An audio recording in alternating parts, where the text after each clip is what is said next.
bonsoir à tous, que Dieu vous bénisse. Merci d'être là à l'école des disciples du Christ.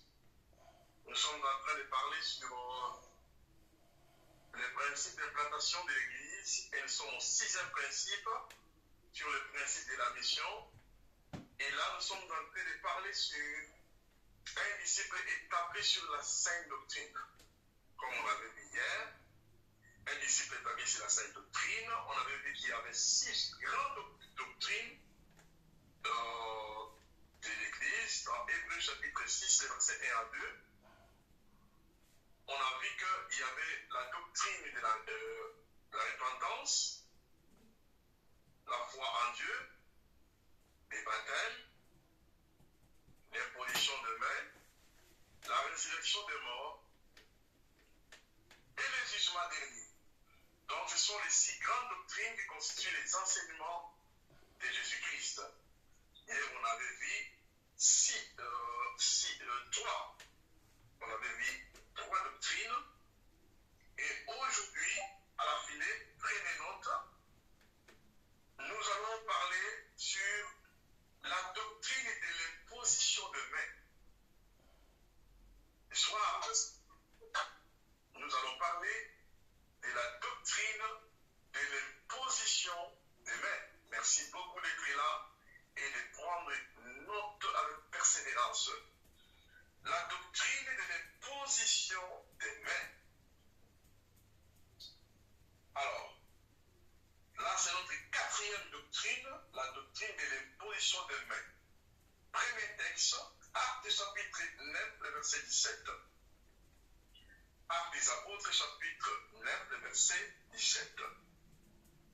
J'ai dit, vous avez aussi les livres que j'ai envoyés devant vous. Ananias sortit, et lorsqu'il fut arrivé à la maison, il imposa les mains à Saul, en disant, Saul mon frère, le Seigneur Jésus qui t'est apparu sur le chemin par lequel tu venais, m'a envoyé pour que tu recouvres la vie et que tu sois rempli du Saint-Esprit. Tu vas écrire dans ton carnet de notes le point de contact. L'imposition de main est appelée le point de contact. Ça donne. L'imposition de main est appelée le point de contact pour activer la puissance de Dieu.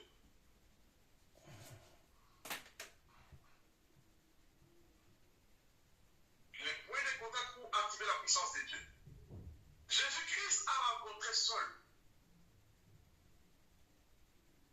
Il lui a parlé, mais Jésus-Christ ne lui a pas imposé les mains.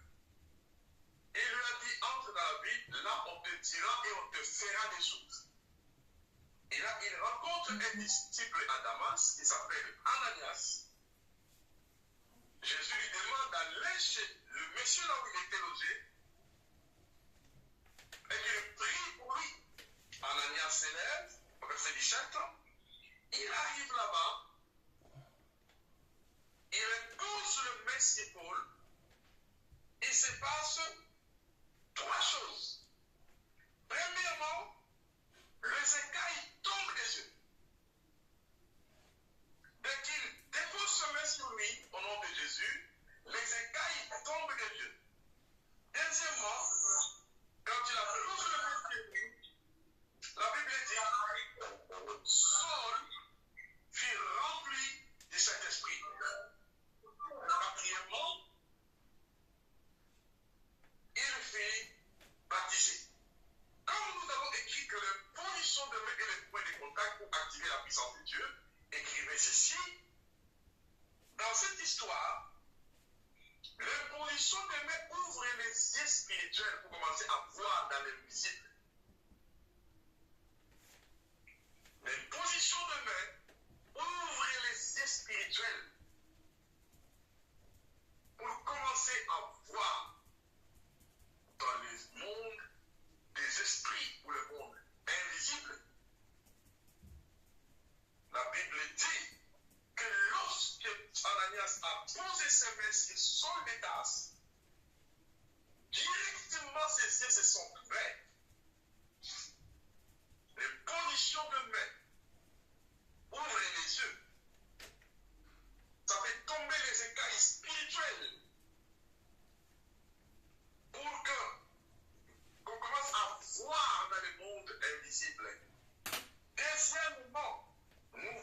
ce que l'imposition de main a fait dans cet acte d'Ananias, quand il a posé le main sur les casques remplis du Saint-Esprit, écrivait que l'imposition de main fait le transfert de la puissance de l'Esprit. L'imposition de main active le transfert de la puissance du Saint-Esprit. Nous le voyons ici, il a imposé le main. Les écailles sont tombées, les disciples se sont ouverts.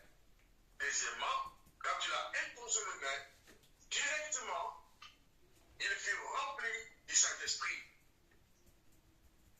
Nous encourageons prochainement que les étudiants puissent vraiment mettre des idées pour que, comme l'évêque est là, on le voit, tout le monde est là. Ne vous cachez plus, s'il vous plaît, on est des étudiants. Préparez-vous à être là, comme les grands évêques sont là. On le voit. Ça nous rassure que vous êtes là et que vous ne tombez pas là où vous êtes.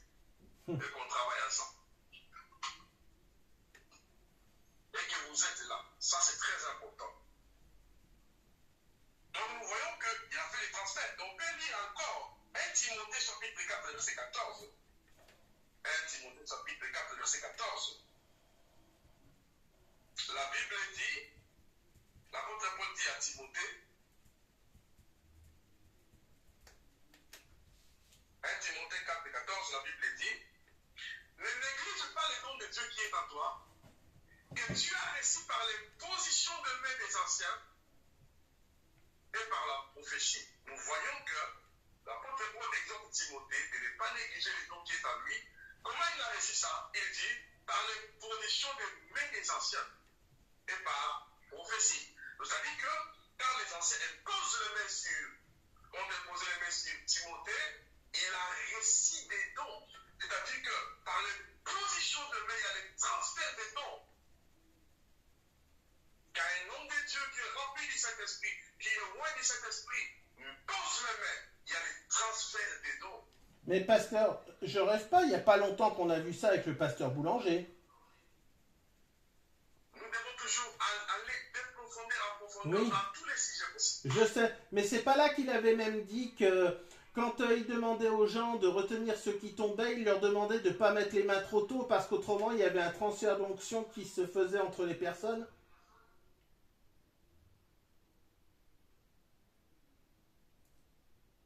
Nous allons y arriver tout à l'heure. D'accord.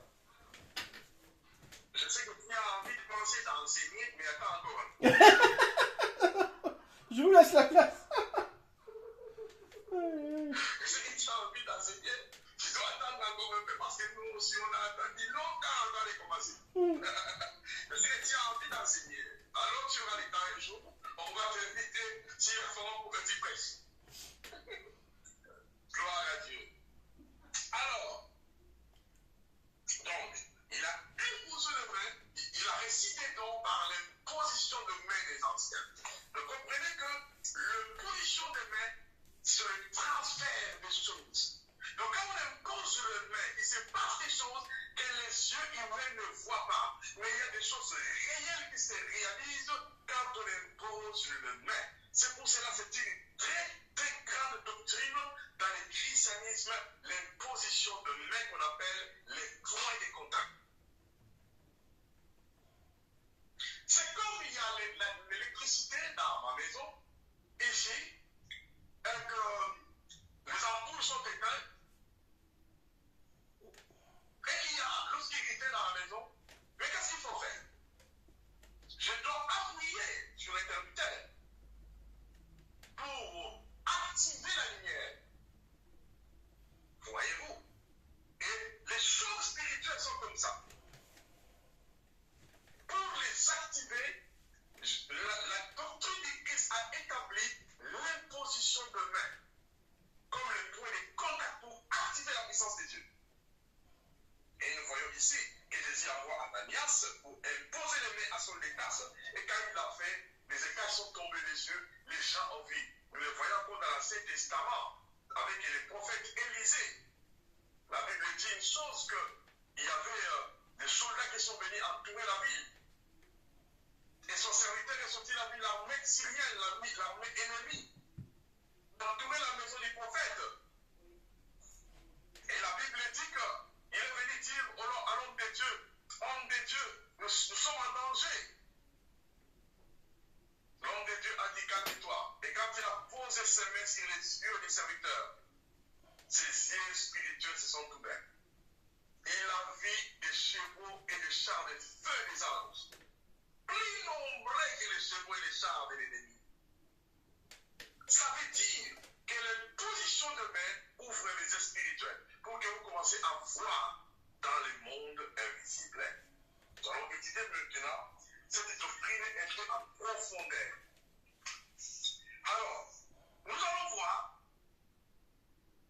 quelles sont les raisons qui ont poussé Jésus à imposer le main. Écrivez cette question. Quelles sont les raisons ou les circonstances qui ont poussé Jésus à imposer les mains? Parce que c'est lui le maître. Et ce que nous faisons, nous nous inspirons de lui. Alors, quelles sont les raisons qui ont poussé Jésus à imposer le main? Première raison, premier astérisque, il a imposé ses mains pour bénir les enfants qui venaient à lui. Il a imposé les mains pour bénir les enfants qui venaient à lui. La Bible dit dans l'évangile de Marc chapitre 10 verset 16, Marc chapitre 10 verset 16, la Bible dit ceci, qu'on amena auprès de Jésus plusieurs enfants et il imposa les mains et il le bénit. Notez bien, on ne baptise pas les enfants, mais on bénit les enfants. C'est une erreur doctrinale grave de baptiser les enfants. Jésus n'a pas baptisé les enfants, mais Jésus a béni les enfants. Et on avait parlé sur la doctrine du baptême. Je pense qu'on était très précis là-dessus. Donc, qu'est-ce que Jésus a fait avec les enfants? Il a béni les enfants. Il ne les a pas baptisés, mais il a béni les enfants. Ça, c'est très important qu'il faut les retenir. Ne baptisez pas les enfants, mais on bénit les enfants. Quand les enfants viennent, on les bénit. Deuxième raison qui a poussé Jésus à imposer les mains, il a imposé les mains pour guérir les malades et les infirmes. Il a imposé les mains pour... Excusez-moi s'il vous plaît.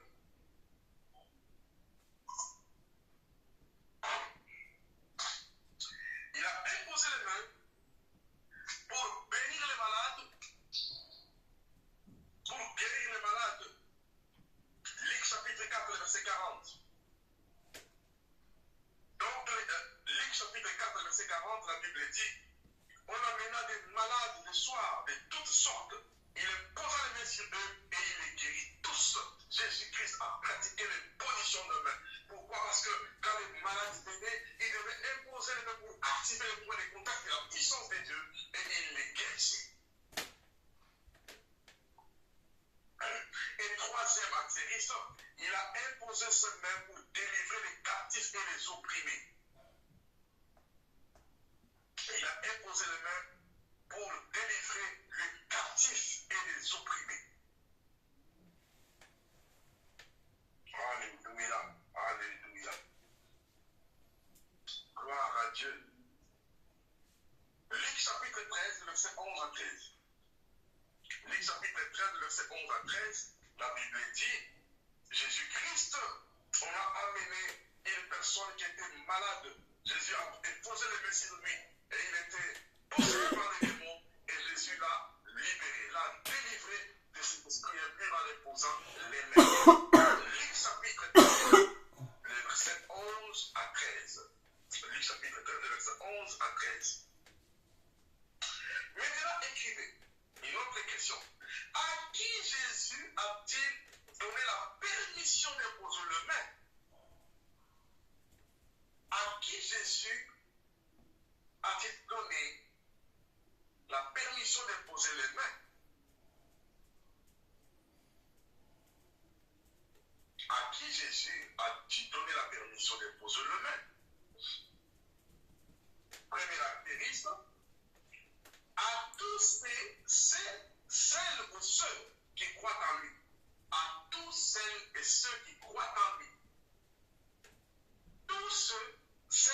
ceux qui croient en Jésus. Marc chapitre 16, versets 16 à 18.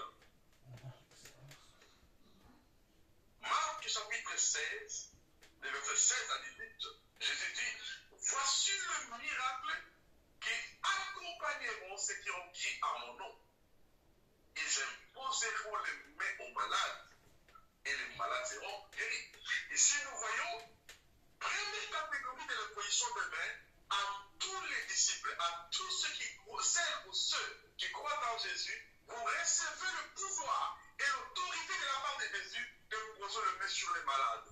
Par exemple, Juppé a le migraine. Marie reçoit l'autorité de Jésus par la révélation de la parole. Tu poses les mains sur Juppé. Tu dis au nom de Jésus, je pose les mains, sois guéri. Jésus dit que le miracle va s'opérer.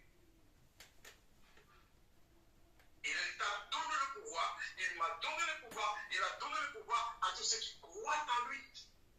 Là, c'est général, ça c'est généralise tout disciple. Ça, ce n'est pas seulement une catégorie de ministère d'autorité. Mais là, ce sont tous ceux qui croient en Jésus comme Seigneur et Sauveur, qui deviennent disciples de Christ, qui reçoivent cette autorité-là. Deuxième astérisque.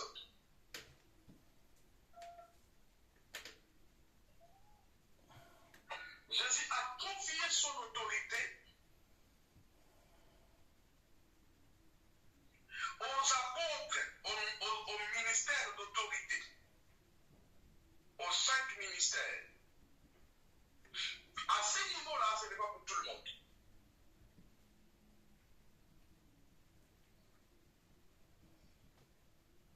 Au ministère d'autorité. C'est-à-dire ceux qui ont reçu l'appel au ministère à temps plein. Là, ce n'est pas une catégorie de tous les croyants ou de tous les disciples. Là, c'est une catégorie seulement de ceux qui ont reçu l'autorité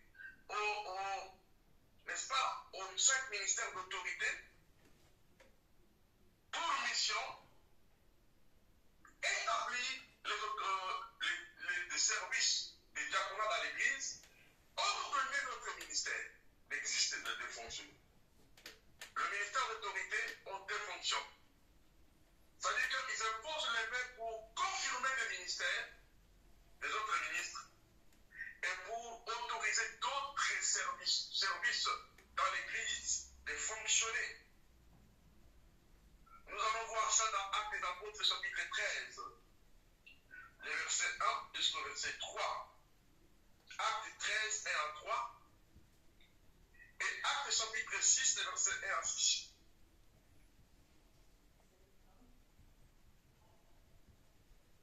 Actes des Apôtres, chapitre 6, verset 1 à 6.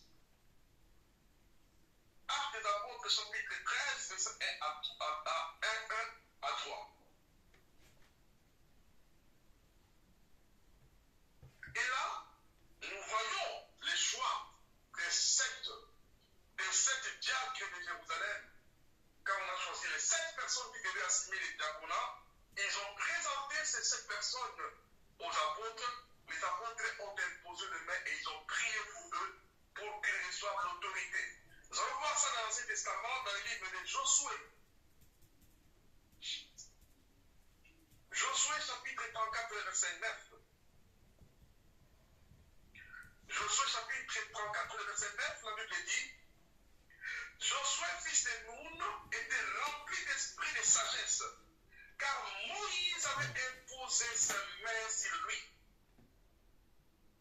Et les enfants d'Israël lui obéirent et se conformèrent aux ordres que l'Éternel avait donnés à Moïse.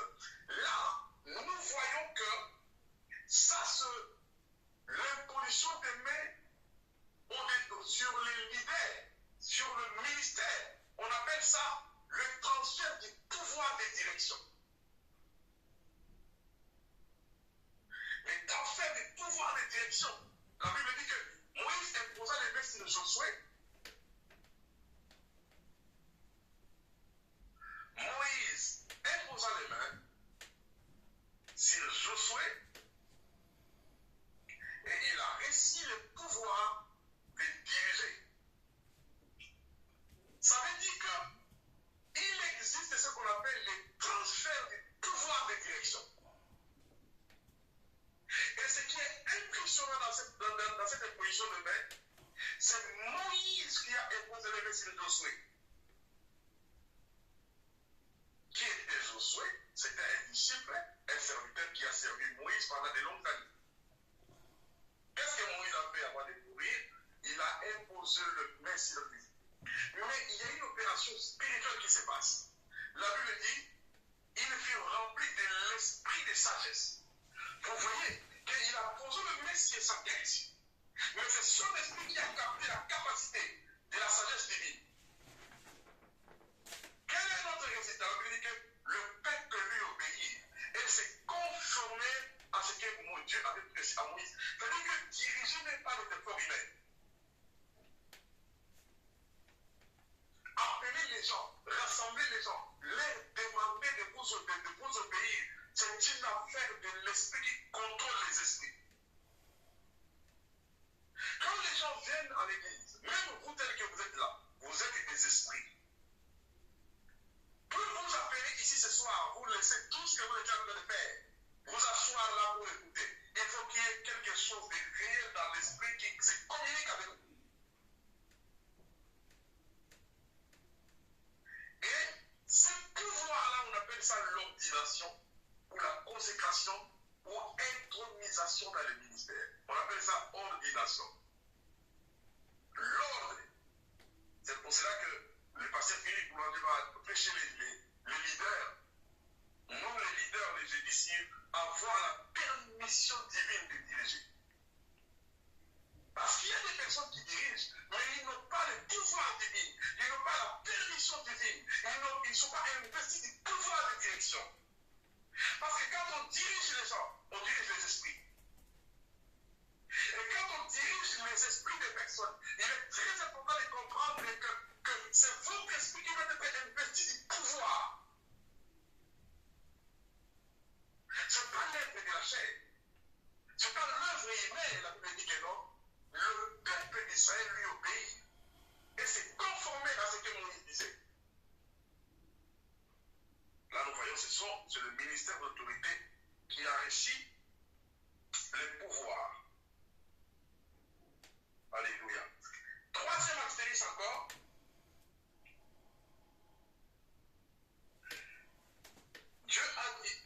Jésus a donné le pouvoir aux anciens de l'Église de poser le main. Dieu a donné le pouvoir encore aux anciens de l'Église de poser les mains. De poser les mains.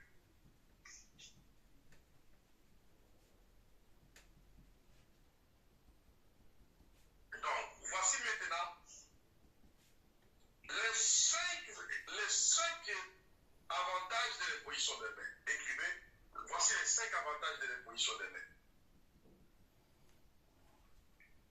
Les 5 avantages de l'imposition des mains. Premier avantage, l'imposition des mains vous établit dans les surnaturels. Dans les surnaturels.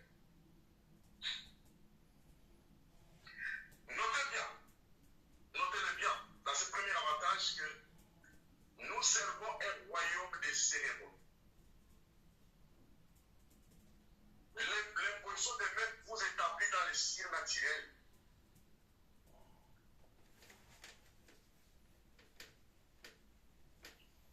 Deuxième avantage, l'imposition des mains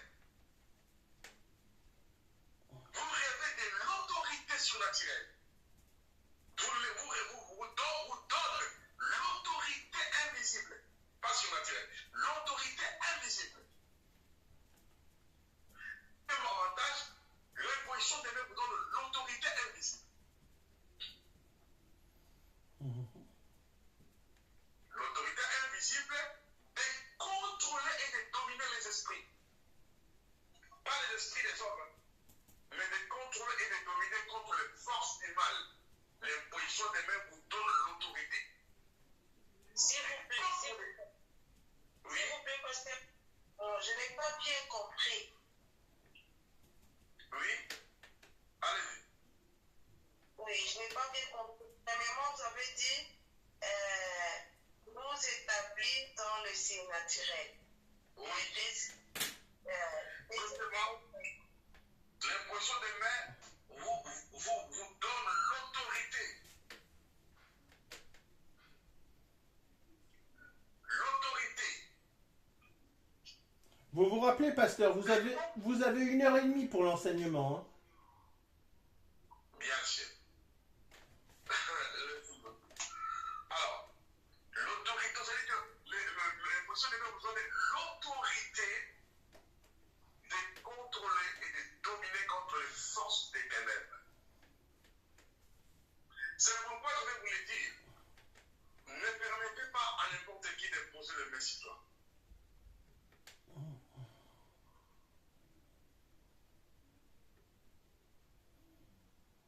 Très important parce que celui qui t'impose les mains te communique des choses.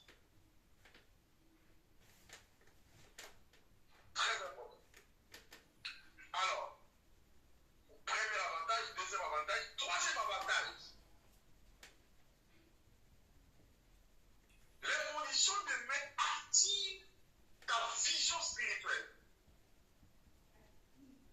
L'imposition des mains active ta vision spirituelle. Nous avons vu. L'imposition des mains active ta vision spirituelle. Élisée a dit, Seigneur, il imposa les mains sur les yeux, il dit, ouvrez-les les yeux pour qu'ils le voient. Il imposa les mains et il dit, ouvre-les les yeux pour qu'ils le voient. C'est-à-dire que l'imposition des mains active ta vision spirituelle.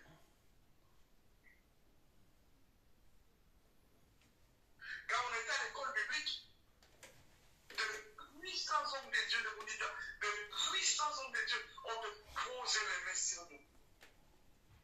Dès que vous accédez à l'école biblique, on fait une cérémonie de prier. Pourquoi? Parce qu'ils veulent que les yeux spirituels s'ouvrent pour que la révélation de ce qu'ils vont nous apporter puisse entrer, puisse être comprise à nous.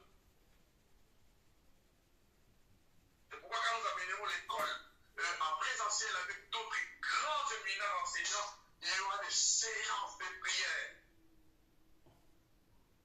Donc, l'imposition de main active la vision spirituelle, votre capacité spirituelle à voir, à élargir votre vision. Et quatrième avantage,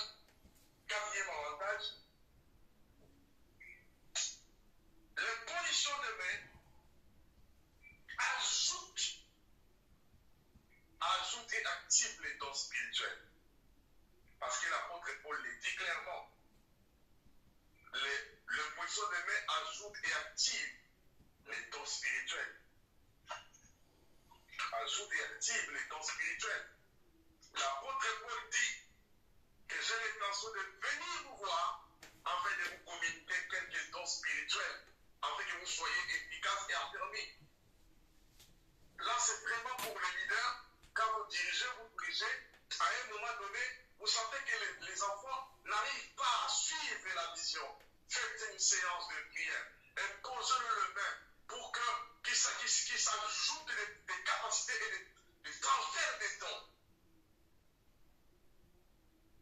Il faut que l'apôtre Paul dit, j'ai l'intention de venir vous voir et de communiquer quelques dons. Et l'apôtre Paul dit à Timothée, ne néglige pas les dons que tu as réussi par l'imposition de main des anciens.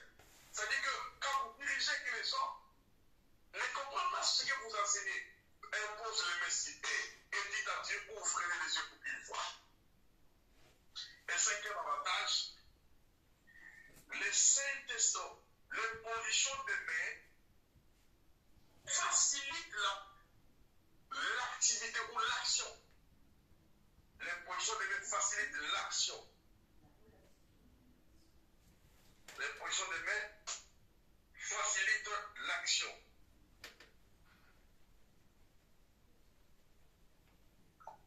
Donc, quand on impose les mains, comme on a imposé les mains aux diacres de Jérusalem, ils ont réussi la capacité d'exercer leur fonctionnement. Sachez notre quatrième doctrine sur les positions de main. Gloire à Jésus. Nous allons maintenant passer aux cinquième doctrine, la résurrection des morts. Mais on est... Oui, allez-y.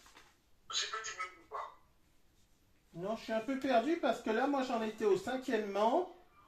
L'imposition des mains facilite l'action. Oui, la capacité de bien servir. Oui. Tu vois, par exemple, on confie quelqu'un une mission, il le fait avec lenteur, il le fait en retard, ou il ne le fait pas bien régulièrement. Ne le chasse pas, ne le décourage pas, mais ce qu'il faut faire, il faut prier pour lui. Donc là, Prier pour que les capacités s'activent. d'accord. Donc là, on est au sixièmement maintenant. Sixième, non, au cinquième doctrine. Cinquième doctrine. D'accord. Cinquième doctrine, la résurrection des morts. Alléluia. La résurrection des morts est une doctrine fondamentale dans le christianisme. Notez bien ceci. 1 Corinthiens chapitre 15. 1 Corinthiens chapitre 15 est notre texte de base. 1 Corinthiens chapitre 15, verset 12 à 13. Or, si l'on prêche que Christ est resté des morts, comment quelques-uns parmi vous disent qu'il n'y a point de résurrection des morts? S'il n'y a point de résurrection des morts, Christ non plus n'est pas ressuscité. Ici, l'apôtre Paul dépose une doctrine dans le christianisme sur les trois piliers importants qu'il faut savoir, qui concernent les enseignements du Christ. 1. La mort de Jésus sur la croix. Écrivez ça. La mort de Jésus sur la croix.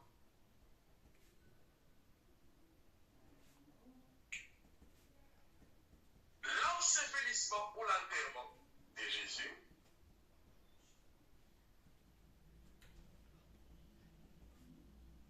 Et la résurrection de Jésus.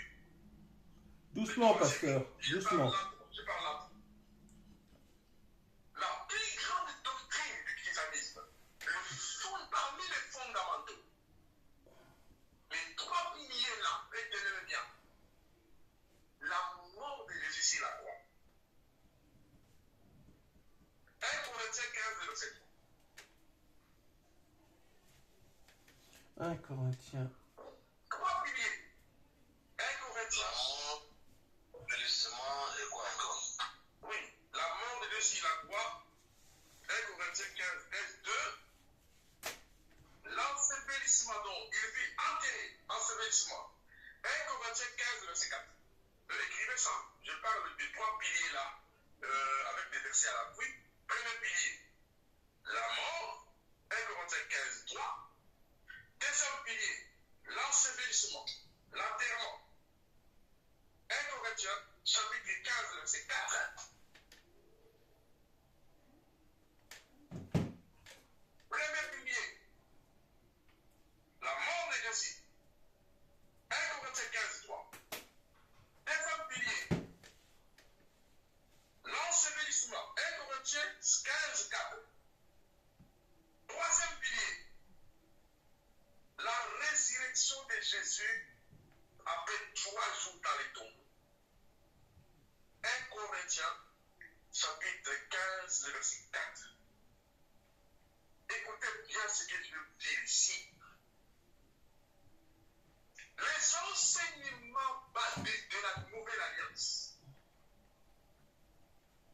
le christianisme,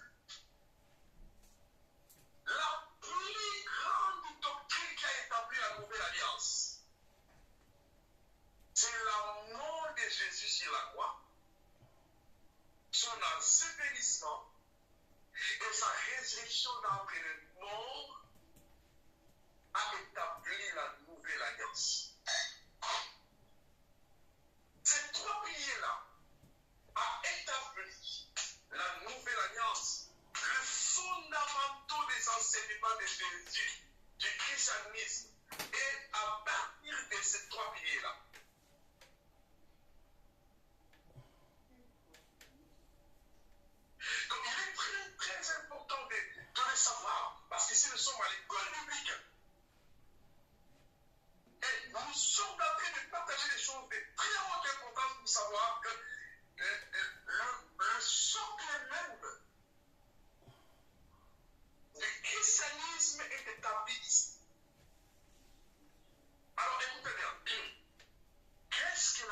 Jésus a fait sur la croix pour nous. Écrivez-les. La mort de Jésus a fait quoi? Parce que là, nous allons maintenant dans l'explication de ces trois réalités-là. Qu'est-ce que la mort de Jésus a fait? Qu'est-ce que ça nous a donné? Premièrement, la mort de Jésus nous a réconciliés avec le Père.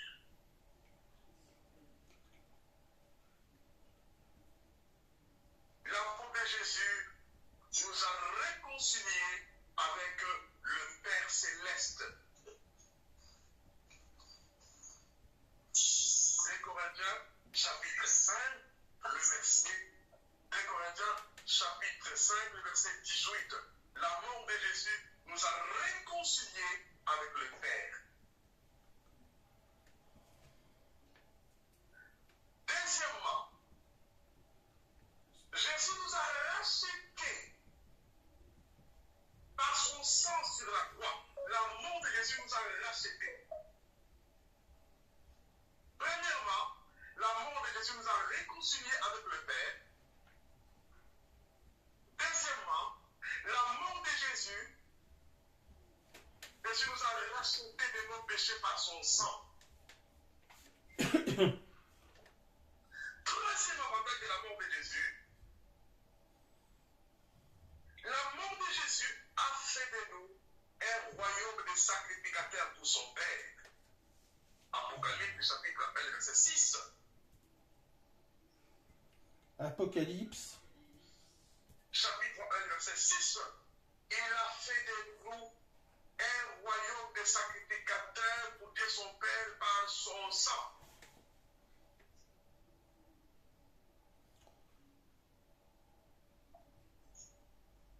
Quatrièmement, la mort de Jésus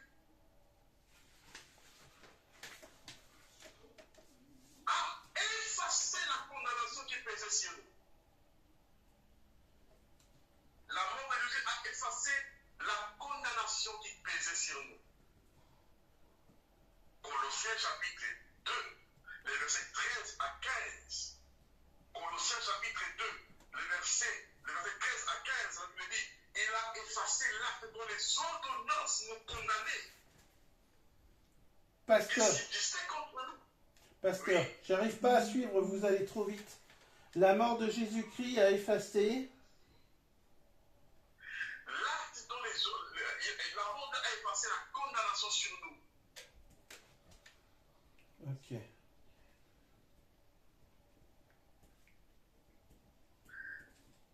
Cinquièmement. Ensuite, vous avez parlé de Colossiens.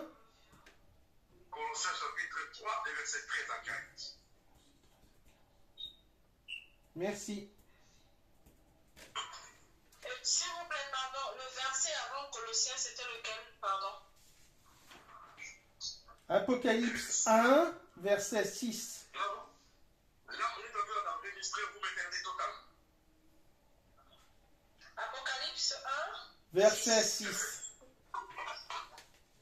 Donc, c'est-à-dire que, comprenez que nous sommes en train de parler, mais merci beaucoup de poser des questions. On est en train de parler sur les fondamentaux de base de la doctrine de Christ. Je vais vous dire des points très importants ici. Que, cinquièmement avantage, la mort de Jésus a détruit l'autorité de Satan. A dépouillé l'autorité de Satan et de ses démons.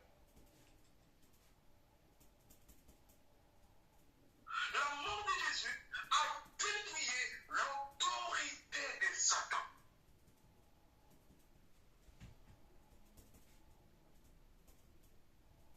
Il a effacé l'acte dont les ordonnances nous condamnaient. Il les a livrés publiquement en spectacle.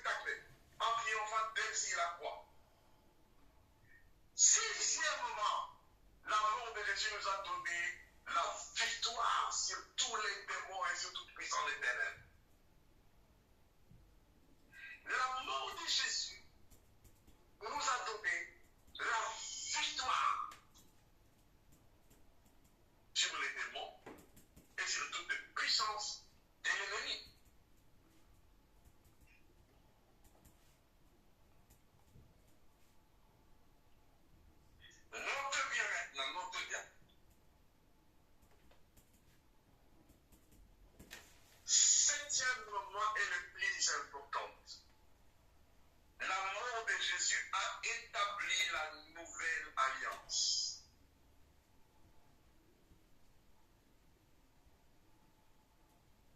Ça, merveilleux. La mort de Jésus a établi la nouvelle alliance. La mort de Jésus, parce que là, nous parlons sur les trois piliers de la puissance de l'enseignement de Jésus. Comprenez que la mort de Jésus a établi la nouvelle alliance. Notez bien, qui sommes-nous? Qui sommes-nous? Nous sommes les ministres de la nouvelle alliance. Qui sommes-nous? Nous sommes les ministres de la nouvelle alliance. Demande à mon frère Guy Mouchidi, trouvez-moi le verset, parce que je n'ai pas prévu, mais c'est très important, que Christ nous a rendus capables d'être ministres de la nouvelle alliance. Trouvez-moi ces versets, s'il te plaît. Trouvez-moi ça. Christ nous a rendus capables d'être ministres de la nouvelle alliance. Qu'est-ce que ça signifie? Nous sommes à l'école de la Bible. Et ce n'est pas possible, ce n'est pas grave. Écoutez bien. La nouvelle alliance comprend 4 éléments. La nouvelle alliance comprend 4 éléments. Premièrement, le message d'amour inconditionnel. Le message d'amour inconditionnel de Dieu pour l'humanité. La nouvelle alliance comprend le message d'amour inconditionnel de Dieu pour l'humanité.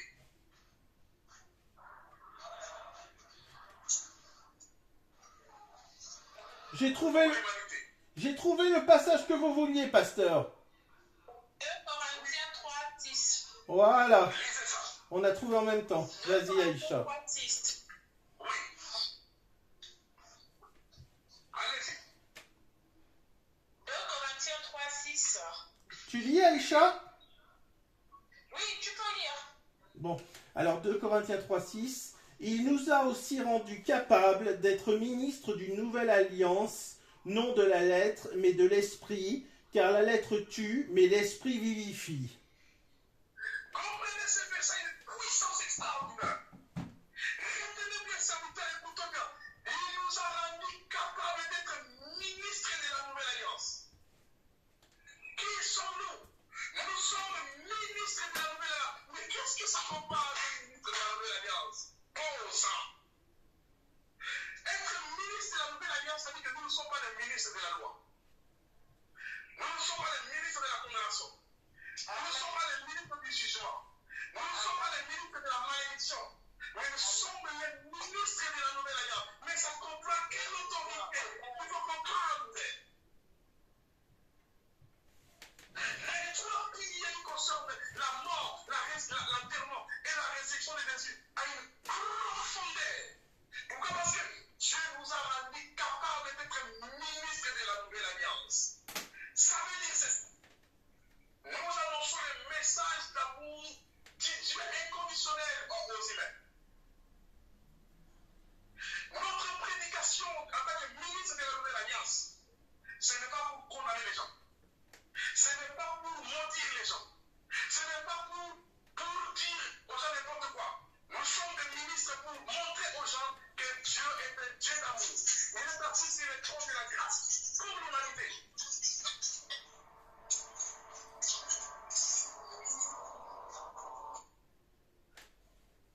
Premier message de la nouvelle alliance.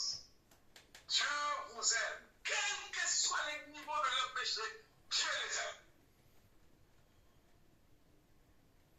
Dieu aime même l'homme le plus détestable de la planète. Et son amour est inconditionnel, même pour le plus grand assassin du monde. L'amour est conditionnel de Dieu pour les hommes. Et vous et moi, nous sommes établis à présenter au monde un message d'amour. Deuxième élément de la nouvelle alliance. message de réconciliation avec le Père.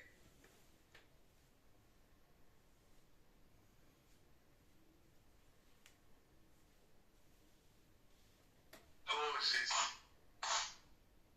C'est le message de réconciliation pour l'humanité. Troisième message de la nouvelle alliance. C'est le pardon.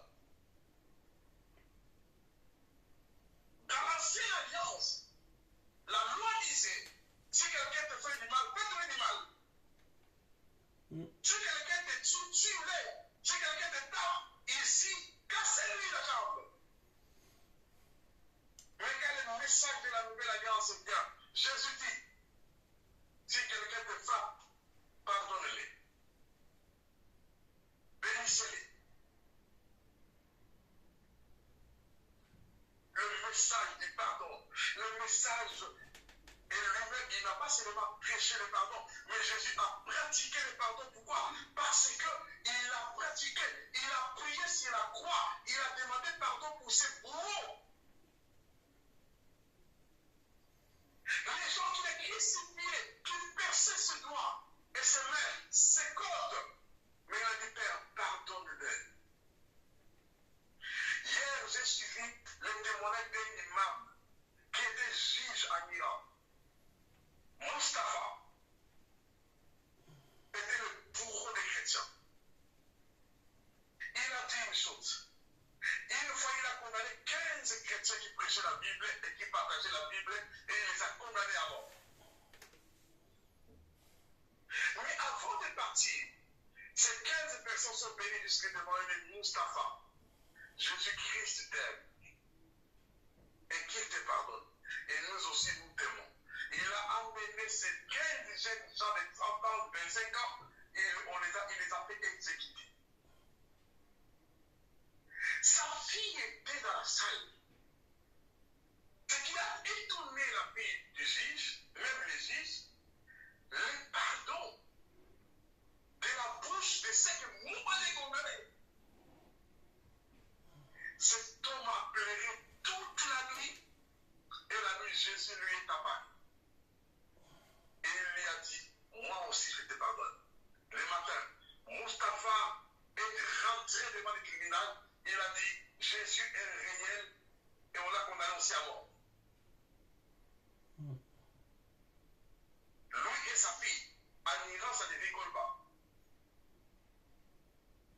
Mais pendant qu'il était dans la cellule, il a vu un ange du Seigneur qui est entré. Il a ouvert la porte de la prison. Mustapha s'est trouvé dans l'avion et il a atterri en Turquie.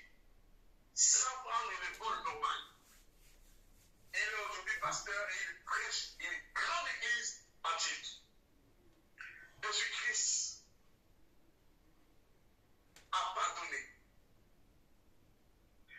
Quatrième avantage de la nouvelle alliance, c'est le message de bénédiction. Nous sommes dans l'alliance de bénédiction.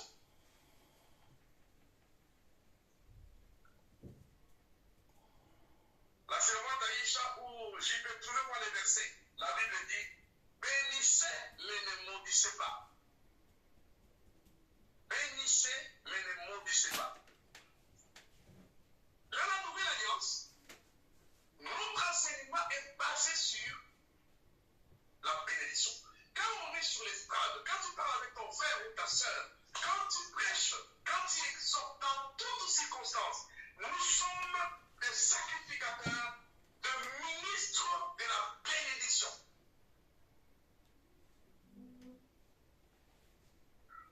C'est-à-dire, la nouvelle alliance nous a apporté l'amour de Dieu, le pardon, la réconciliation et la bénédiction. Nous sommes établis pour bénir les gens. Jésus-Christ a dit, bénissez, mais ne maudissez pas.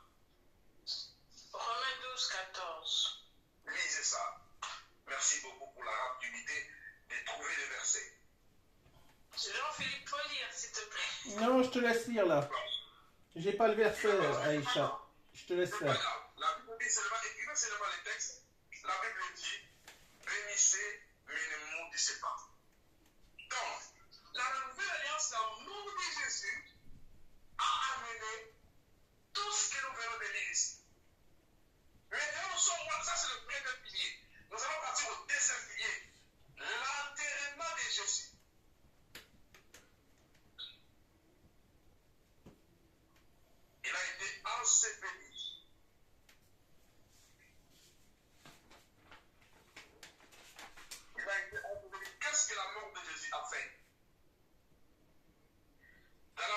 Jésus est allé chercher les clés de la mort et du séjour des morts. Jésus est allé chercher les clés de la mort et du séjour des morts.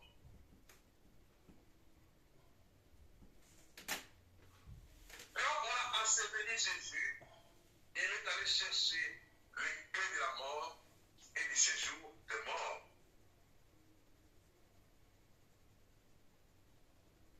Et quand il est sorti du tombeau,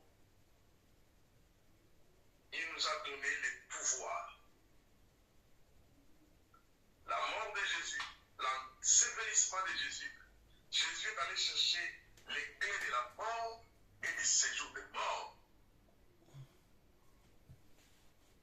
Quand on a enterré Jésus dans la tombe, Jésus-Christ est allé chercher les clés de la mort et du séjour des morts. Qu'est-ce qu'il est encore en fait? Il est allé ramener tous les saints qui étaient morts dans la foi de l'ancienne alliance. La mort de Jésus a apporté beaucoup de choses pour nous. Et troisième pilier qui est vraiment important dans notre enseignement d'aujourd'hui, c'est la résurrection d'entre les morts. Troisième pilier, la résurrection d'entre les morts. La résurrection de Jésus d'entre les morts. Écoutez ce texte.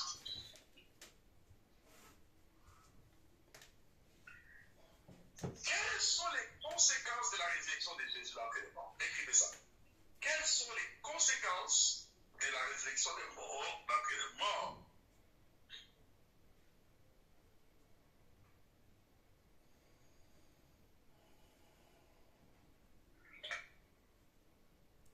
D'abord, premièrement, si Christ n'est pas resté d'entre les morts, notre prédication serait toute vaine. C'est-à-dire que si Jésus n'était pas ressuscité, notre prédication et notre message allaient être vaines. 1 Corinthiens 15, verset 14. Si Jésus-Christ n'était pas ressuscité d'entre les morts, notre prédication de la nouvelle alliance allait être vaine. 1 Corinthiens 15, 14. L'apôtre Paul dit que si Christ n'est pas ressuscité, notre évangile serait vaine. Notre évangile serait vaine. Deuxième conséquence. Deuxième conséquence. Si Christ n'était pas ressuscité, nous allons être les faux témoins à l'égard de Dieu. Et Christ n'était pas ressuscité, nous on allait être des faux témoins. Et s'il vous plaît, papa, Oui. écrivez un peu. Oui. La question c'était quoi? Quelles sont les Quelles sont les conséquences? Quelles sont les conséquences de la résurrection de Jésus? Ok. Et Donc, si je vous ai j'ai... envoyé les livrets. Et si Les j'ai... livrets avec des réponses. Ouais. Donc, si vous avez les livrets devant vous, avec les réponses que je vous ai envoyées là, vous devez être à la même page avec moi. Donc, maintenant, nous avons la grâce que la librairie de DCPI et de REMA va commencer à nous fournir des livres pour les cours. Tous les cours que nous allons commencer à donner, il y aura des livres qui seront donnés après. Donc, il y aura un support de cours comme des livres qu'on fait devant chaque cours qu'on va faire. On m'a confirmé par les autorités de DCPI et par l'autorité de REMA que nous serons ravitaillés en livres, tous les livres des cours que nous allons donner. Ils me donneront ces cours-là. C'est vraiment merveilleux. Là, ça rend l'école extraordinaire.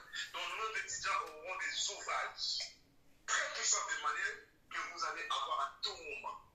C'est enrichissant ces choses. Et c'est une grâce extraordinaire d'avoir cette manière comme ça pour le travail. Amen. Donc, vous devez comprendre l'importance d'apprendre avec des ouvrages comme ça et toute une librairie, une bibliothèque qui accepte de nous fournir des matériels gratuitement. Dans les écoles publiques où on a étudié, on payait les livres, on paye les cours, on paye les professeurs, on paye même les repas que vous allez manger là-bas. Rien n'était gratuit. Mais nous avons payé, mais nous vous les donnons là où vous êtes. Tout ce que vous pouvez faire seulement, c'est de vous présenter avec votre cœur et qu'on vous donne. Amen. Vous voyez? Amen. Donc, de vous présenter, de recevoir. Très important. Donc, première conséquence, si Jésus n'était pas ressuscité, notre prédication serait vaine. Ça veut dire qu'il n'y a pas de message en dehors de trois piliers là, la mort, l'ensevelissement et la résurrection. S'il n'y en a pas dans nos messages, l'évangile n'est pas l'évangile. Le message de l'évangile, écrivez une chose, quelque chose qui me vient dans l'esprit. Qu'est-ce que c'est évangéliser? Qu'est-ce que c'est évangéliser? Avant que je revienne vite ici, il y a quelques minutes devant moi. Qu'est-ce que c'est évangéliser? Évangéliser, c'est une question. Qu'est-ce que c'est évangéliser? Nous allons revenir ici. Évangéliser, c'est aimer les hommes tels que Dieu les aime. Aimer les hommes tels que Dieu les aime. Évangéliser, c'est aimer les hommes tels que Dieu les aime.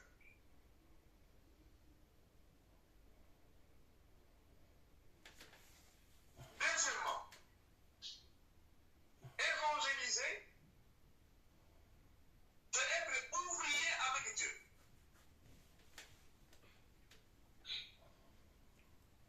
Ouvrier avec Dieu. Et troisièmement, ça c'est très important. Un, évangéliser, c'est aimer les hommes tels que Dieu les aime. Deux, évangéliser, c'est être ouvrier avec Dieu. Ici, nous sommes dans l'école publique, nous allons calmement avec les étudiants et vous apprenez. Et troisièmement, évangéliser, c'est être témoin de la vérité. C'est là maintenant nous sommes. Évangéliser, c'est être témoin de la vérité. C'est pourquoi Jésus-Christ avait dit vous recevrez une puissance et vous serez mes témoins. Donc, troisièmement, évangéliser, c'est être témoin de la vérité. Mais quelle est cette vérité? La vérité est que Jésus, sur la croix, il a été enseveli. Il a résisté après le mort le troisième jour. Et il est monté à la droite du Père. Ça, c'est être témoin de la vérité. Alléluia. Il a dit, vous recevrez une puissance et vous serez mes témoins. Qu'est-ce que les apôtres ont prêché? Ils ont prêché Jésus-Christ crucifié, enseveli et ressuscité après le mort. Le puissant message du christianisme. Aujourd'hui, le danger est que le message de la croix quitte l'Église. Aujourd'hui, on ne prêche pas le message de la croix. On ne prêche pas la puissance de la mort de Jésus. On ne prêche pas parce que nous sommes des témoins de la vérité. Quelle est cette vérité? Que Jésus est mort sur la croix.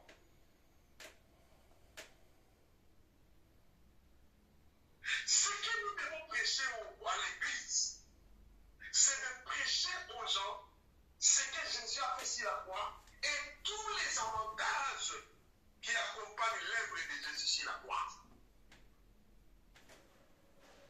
Au lieu de prêcher la malédiction auquel dites-le que Jésus vous a racheté sur la croix, la malédiction.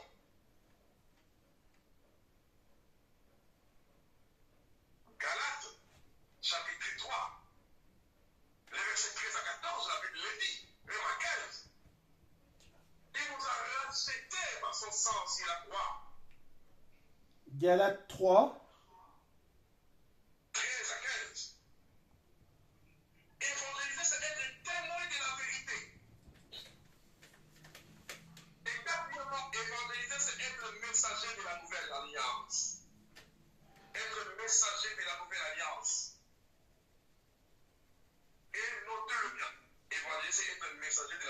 alliance. Notez-le bien, très très bien. Évangéliser, c'est être messager de la nouvelle alliance.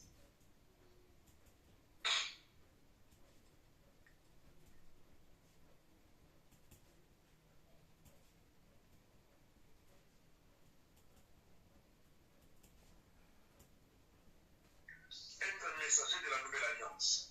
Notez-le bien, que la croix de Jésus, notez bien, que la croix de Jésus,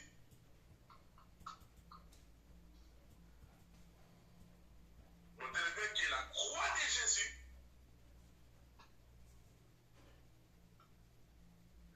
est le plus grand autel de la nouvelle alliance. La croix de Jésus est le plus grand autel de la nouvelle alliance. La croix de Jésus est le plus grand autel de la nouvelle alliance.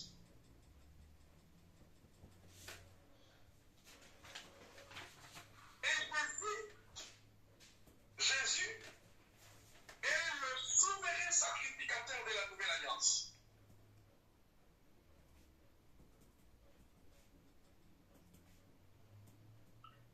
Maintenant, d'où viennent les dangers? Et d'où viennent les dangers? Doucement, doucement. Alors, je parle de la croix de Jésus et le plus grand autel de la nouvelle alliance. Le souverain sacrificateur.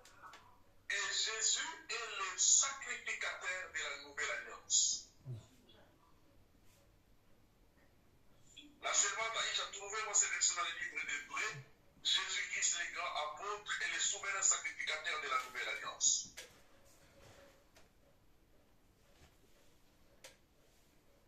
Et Jésus-Christ, le souverain sacrificateur de la nouvelle alliance. Tous les leaders et tous les disciples, vous devez vous préparer. Parce que discipline prépare avec 7 intervenants très, très forts et profonds dans le même domaine de cet homme, docteur Philippe Boulanger. Et il y aura 7 formateurs comme lui pour nous donner des enseignements pendant 21 heures et 7 lundis. Ça sera des 3 heures de cours à la fin. On va vous donner le programme. Là, on va monter à la vitesse supérieure. Préparez-vous à décoller cette année. Alléluia, bon sang. Donc, préparez-vous à décoller avec des orateurs très puissants de discipline. Ce sont des très grands docteurs de la parole. Moi-même, j'étais là qui me montais, mais comment Dieu a donné aux gens la capacité de comprendre la parole de Dieu comme ça. Et Dieu fait la grâce qu'on se lie avec ces gens-là et on les amène. Nous commençons d'abord ici à tout au mois des doigts. Nous viendrons d'abord avec première délégation des CFM et deuxième délégation, ça sera la délégation de DJPI. Des enseignants très puissants, gloire à Dieu. Comprenez que la croix de Jésus est le plus grand autel. D'où viennent les dangers? Le danger est que aujourd'hui, il y a des messages qui se prêchent sur les renversements des hôtels. Sur des hôtels de ceci ou de cela, qui sont en contradiction totale avec le message de la croix, qui est le plus grand autel de la croix de Jésus. Pasteur, c'est Hébreux 9, verset 11. Verset 11 à 12. Est-ce que Jean-Philippe a trouvé Hébreux chapitre? Tu peux les lire ou Jean-Philippe les lire? Tu es prêt? Ou bien quelqu'un d'autre qui pourra trouver dans 10 secondes seulement les derniers versets bibliques. D'accord. Je peux lire, il n'y a pas de souci, je peux lire. Allez-y. C'est Hébreux 9. Amen. Mais Christ est venu comme souverain sacrificateur des biens à venir. Il a traversé le tabernacle plus grand et plus parfait, Oh non. qui n'est pas construit de mains d'homme, c'est-à-dire qui n'est pas de cette création. Oui. Jésus-Christ. Est-ce que le Dieu a écrit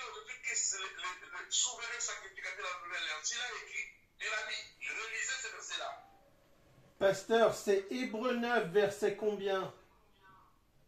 Verset 11 Merci. à 12. Donc ça veut dire ceci. Si nous voulons prêcher sur l'autel, ne prêchez pas l'autel des balles. Ne prêchez pas l'autel des Makemba, ne prêchez pas l'autel du poisson, ne prêchez pas l'autel de ceci.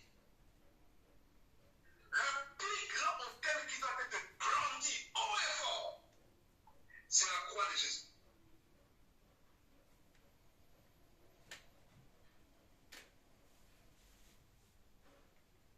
Pour comprendre le message que je vais dire ici, Jean chapitre 3, verset 14. Celui qui a trouvé pour le dire rapidement, s'il vous plaît.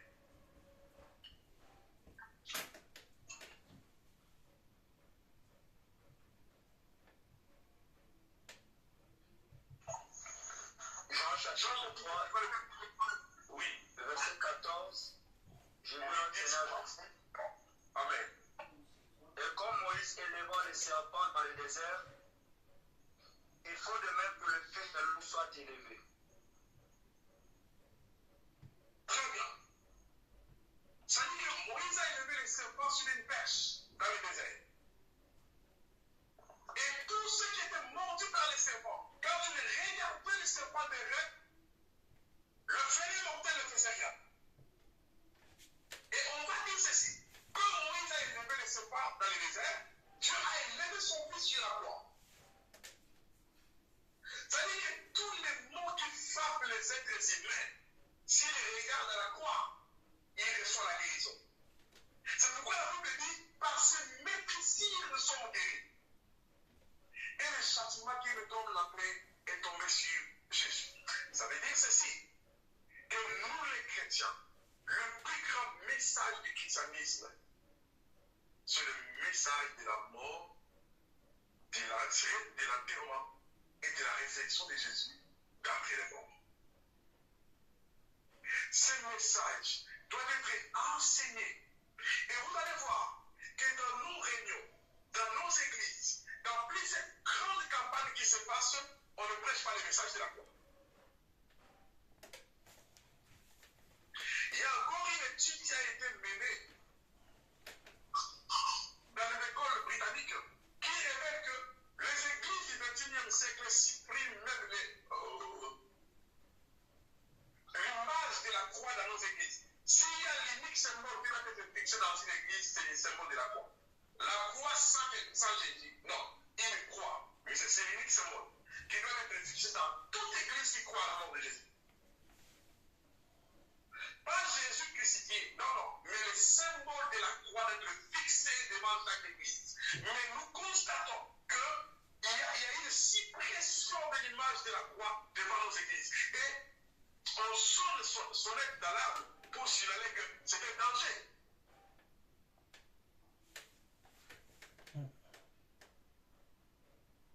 J'ai demandé au congrégateur quand il fallait faire les logos de l'église avec la croix. Mettez devant l'église le signe de la croix. L'unique signe qui doit être signalé dans nos églises, c'est l'unique signe de la croix.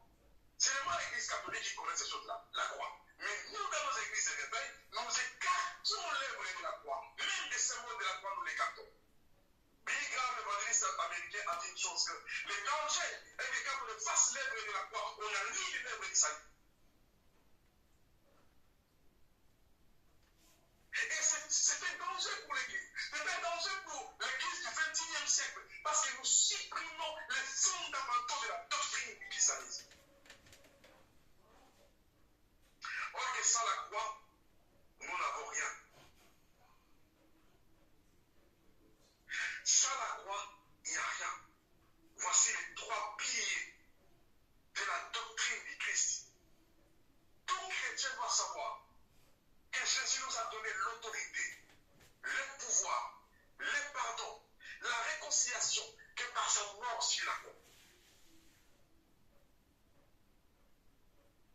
Le plus grand message, quand quelqu'un est attaqué par 1 million de démons, dites-le que Jésus nous a donné le pouvoir sur les démons. message qui s'enseigne, le message de la crainte, le message de la peur, le message où les gens sont maudits, le message où les gens sont bloqués. Mais où est le message qui révèle aux gens que Jésus-Christ a donné la paix et la bénédiction sur la croix? Donc, retenez bien une chose.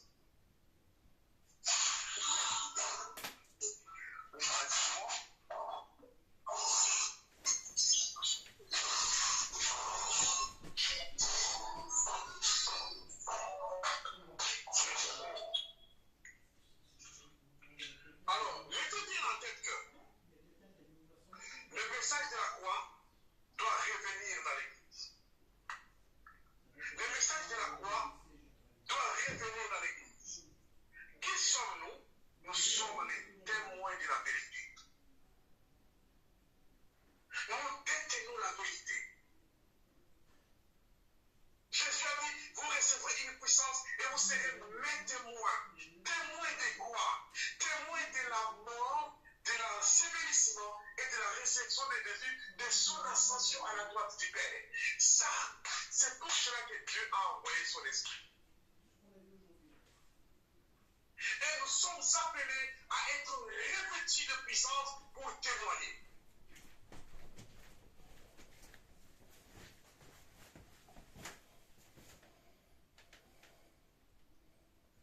Alléluia. Alors, Amen. notez quelquefois avant que nous puissions finir sur la résurrection. Écrivez.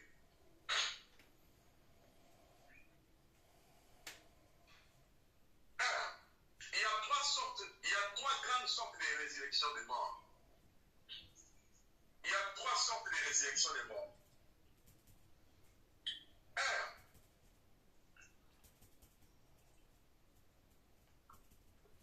Le miracle de résurrection des morts par Jésus.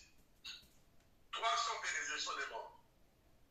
Le miracle de la résurrection des morts par Jésus. Jésus a ressuscité les morts.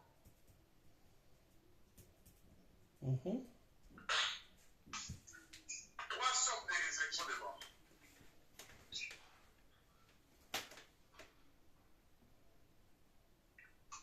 Trois sortes de résurrection des morts. Il y a eu des morts qui sont morts, Jésus les a ressuscités comme l'exemple de Lazare. Le miracle de Lazare. La première résurrection des morts, le miracle de Lazare. La résurrection des morts par le ministère de Jésus. Deuxième résurrection. C'est la résurrection de Jésus lui-même.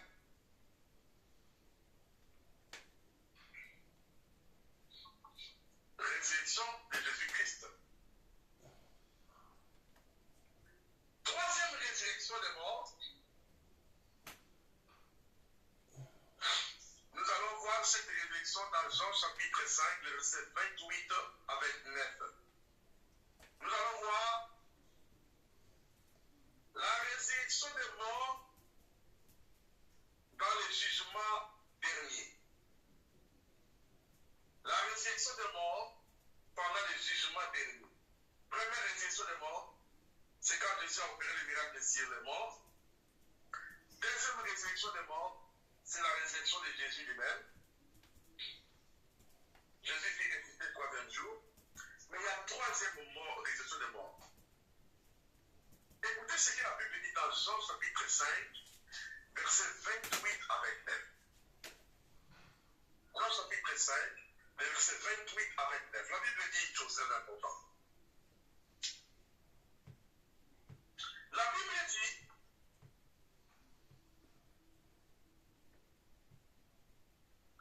que ces jours-là, quand la trompette va sonner, il y aura des résurrections des morts. Un, de ceux qui résisteront après les morts pour entrer dans la vie éternelle, et de ceux qui résisteront pour être jugés. Nous devons savoir une chose, qu'il y aura un événement qui se passera quand Jésus reviendra. Dans le jugement dernier, il y aura ceux qui ressusciteront pour être jugés et condamnés. Et il y aura ceux qui ressusciteront pour entrer dans la gloire avec Jésus.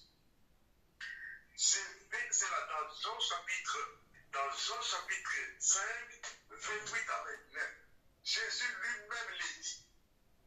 qu'en ces jours-là, Jean chapitre 5, 28 à 29, Jésus-Christ dit qu'il y aura ceux qui ressusciteront pour régner avec Jésus. Et il y aura de ceux qui ressusciteront pour être jugés et condamnés. Mais qui seront jugés et condamnés? Ceux qui auront refusé l'évangile ou ceux qui ont refusé d'accepter la parole de Dieu. Et ils sortiront pour être jugés. Donc, ceux qui ne croient pas l'évangile, ceux qui n'acceptent pas l'évangile, ils sortiront, ils ressusciteront, mais pour être jugés et être condamnés. Mais qui sont qui vont régner avec Jésus? La Bible dit, ceux qui ont cru à Jésus-Christ, qui ont donné leur vie à Jésus-Christ, ils sortiront pour régner avec Jésus. Alléluia. Donc retenez que le Seigneur viendra pour juger et condamner ceux qui refusent de croire à l'évangile. Et la sixième doctrine, je ne peux pas le dire rapidement, c'est les jugements derniers. Je vais parler seulement dans 5 ou 6 minutes. Les jugements derniers. Alléluia.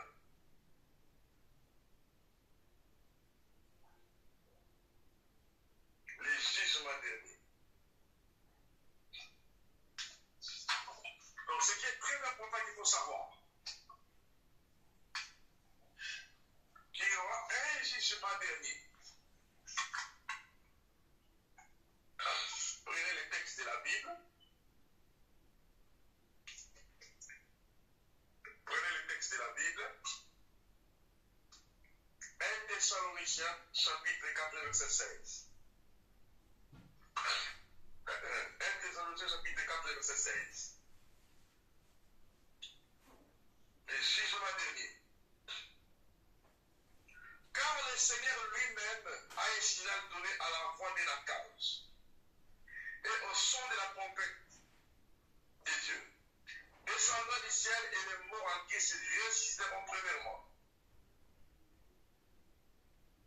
Ensuite, nous les vivants qui serons restés, nous serons enlevés et nous serons à la droite de Jésus-Christ. Alléluia. Le message du jugement dernier qu'on appelle l'enseignement sur eschatologie, athéos. Eschatologie, c'est-à-dire que le message du temps de la fin et du jugement dernier. L'eschatologie parle des signes du temps de la fin, de l'enlèvement et du jugement dernier. Il y a trois événements.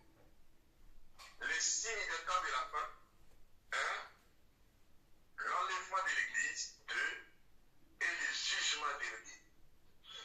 Tout le monde en tant que chrétien, ces enseignements, il faut que ça soit enseigné. Nous, on a évolué dans une église, des assemblées de Dieu où ces choses étaient enseignées. On a mis l'évêque Romain, il est là. Notre patriarche nous prêchait de la croix. Nous prêchait de l'assembléissement. Nous prêchait du retour de Jésus du temps de la fin.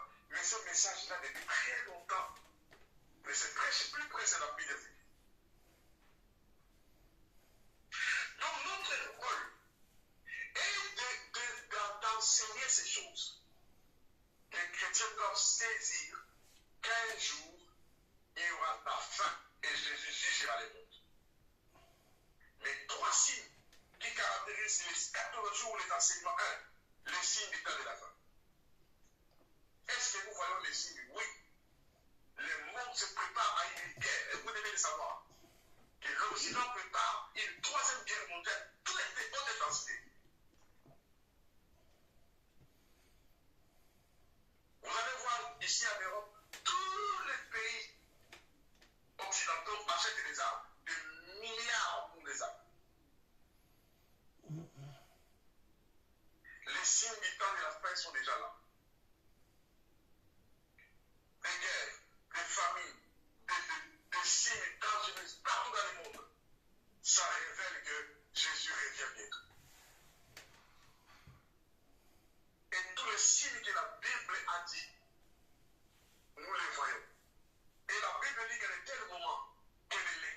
fasse attention. Nous devons nous réveiller du sommeil. Nous devons ramener les enseignements de base à l'Église. Amen. Et vous devez savoir que le message sur la prospérité, sur d'autres choses n'est pas mauvais, mais le diable utilise ce message pour voiler le vrai message.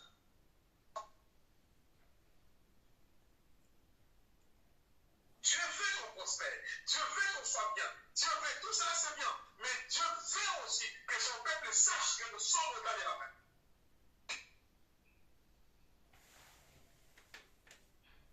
Sur les réseaux sociaux, dans les églises de réveil, dans les campagnes, dans les grandes conventions, on ne parle plus de ces choses. Et si nous sommes d'ici, Dieu nous amène pour nous ramener aux fondamentaux des doctrines du christianisme. Que le Seigneur vous bénisse beaucoup d'avoir suivi toutes ces choses. Je vous ai donné les livrets. Je vous ai donné ce que j'avais appris. Et que Dieu vous bénisse. Alors, je donne deux communiqués. Premièrement, nous avons enregistré tous les noms des étudiants ponctuels au cours. Et j'ai déjà envoyé ça au bureau de Stéphane qui est en train de travailler sur les diplômes. Donc, le bureau de la compétition est en train de faire les diplômes. Ça veut dire que tous ceux qui sont ponctuels au cours, quand le événement des remises de diplômes vont se passer à Kinshasa, au Congo, dès qu'ils sont ici à l'Europe, vous aurez aussi vos diplômes en cours, on va vous l'envoyer à la poste. Chaque personne, Marie aura son diplôme, Jean-Philippe aura son diplôme, la servante Aïcha, même ceux qui sont au Canada, comme Jenny, comme d'autres, vous assistez régulièrement au cours, vous aurez votre diplôme en courrier recommandé jusque chez vous. Et quand vous allez les balancer devant l'école, et nous allons tous vous applaudir. Mais ceux qui seront vraiment là au Congo, ça sera de grands événements de remise de diplômes. Et là, nous allons lancer officiellement l'école réelle en place. Donc, ce que nous sommes en train de faire n'est pas vraiment pas des jeux, mais c'est une école publique qui vous forme. C'est une grâce aussi de se faire former, de se faire enseigner avec des qualités importantes. Alors, premier communiqué, pas d'absence et pas de retard. Et nous soulignons que soyez ponctuels au temps, à l'heure du commencement des cours. Ça commence à 19h30. Entrez dans les cours 10 minutes ou 5 minutes à l'avance, ça sera une bonne chose. Deuxième communiqué. Semaine prochaine, le jeudi, nous aurons la réunion des leaders. Dans les cours des leaders avec le pasteur Philippe Boulanger, les thèmes étaient titulés avoir la permission de diriger. Avoir la permission divine de diriger. Ce sont des très très grands enseignements. Et nous, les leaders, invitons vraiment plusieurs autres leaders. Parlez aux autres leaders de venir entendre.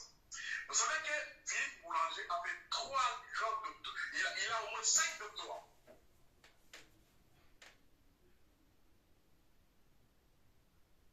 Aux États-Unis, il a fait 3 grands doctorats. Et ici en France, il a fait 2.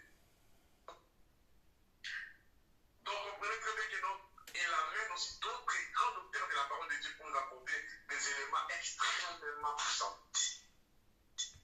Et c'est une grâce d'avoir des docteurs de cette envergure. Parce que lui, il me forme. Et chaque jour, j'ai une séance de 2 heures du temps d'enseignement avec lui.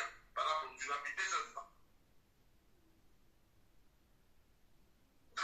Il me forme parce que c'est lui qui va m'accréditer, me donner les diplômes et l'accréditation comme formateur spécialisé. Et qui va aussi me glisser dans les grandes familles des enseignants de disciplinaires. Donc pour former aussi d'autres dans notre grand centre évangélique de formation partout. On aura eu la chance d'être vos premiers élèves. Vous aussi, c'est que nous sommes en train de vous donner l'objectif et de faire des consécutifs enseignants. ces cours, il va vous le dire les études. D'étudier ces cours et de vous accréditer aussi. Et ce ne sont pas des petits diplômes. Quand vous en avez et que vous arrivez, téléphonez seulement le bureau de DCPI. On ouvre toutes les portes dans le monde.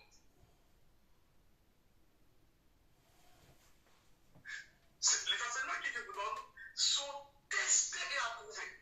Parce que là-bas, tu ne peux pas enseigner n'importe quoi. Il faut que tu sois formé pour enseigner ces choses. Donc, je répète que c'est une très grande grâce qui arrive à vous d'abord et à ceux qui seront au Congo de bénéficier de tels diplômes. Et quand vous avez ces diplômes-là, quand il y a par exemple une conférence à l'échelle internationale, je vous l'ai dit la vérité, vous présentez ça et la carte du ministère, même les diplômes de CFM qu'on va donner là avec la contre-Christian Fondation, c'est validé mondialement. Donc, saisissez ça. Vous savez quelque chose que la contre-Christian m'avait dit, que si tu n'avais pas les diplômes de REMA, je n'allais pas t'accepter ici. Et je n'allais pas t'accepter aussi de travailler avec toi. Pourquoi? Parce qu'à contre-Christian Fondation, il est disciple de Kenneth Hagin, qui est le fondateur de REMA. Christian Fondation est allé aux États-Unis, il a étudié dans 3 grandes écoles. Il a étudié à REMA, il y a 40 ans passés. Il a étudié à l'école de Oral Robert Church School. Il a étudié à l'école de Maxwell. Là, quand quelqu'un sort de ces écoles-là, mais quelqu'un ne sont pas de n'importe qui. David Yonguissou a étudié à l'école d'Oral Robert. Ce sont des professeurs qui sont venus nous enseigner. À l'école d'Oral Robert, de Kenneth Hagin, à l'école de Tommy Lee Osborne, ce sont des professeurs. À l'école de Maurice Cerrillo, tous ces professeurs qui sont venus nous enseigner à REMA, ils sont sortis de ces écoles-là. Donc quand vous sortez là-bas, sachez que vous êtes candidat à des grandes choses. Et ces gens-là viennent vous apporter ici la parole de Dieu. C'est une grâce. S'il vous plaît, bénéficiez de ces choses. Et j'ai dit, tous les leaders, pile à l'heure. Il y aura un enseignement, et après l'enseignement, il y aura aussi un livret, un document. Chaque enseignement qu'il va enseigner, il y aura un document après. C'est une bénédiction. Que Dieu vous bénisse beaucoup. Je vais demander à l'évêque de bénir ces moments. S'il a quelque chose à nous dire, avec plaisir à l'école. Et que Dieu vous bénisse. Bon week-end après la prière de notre Jésus.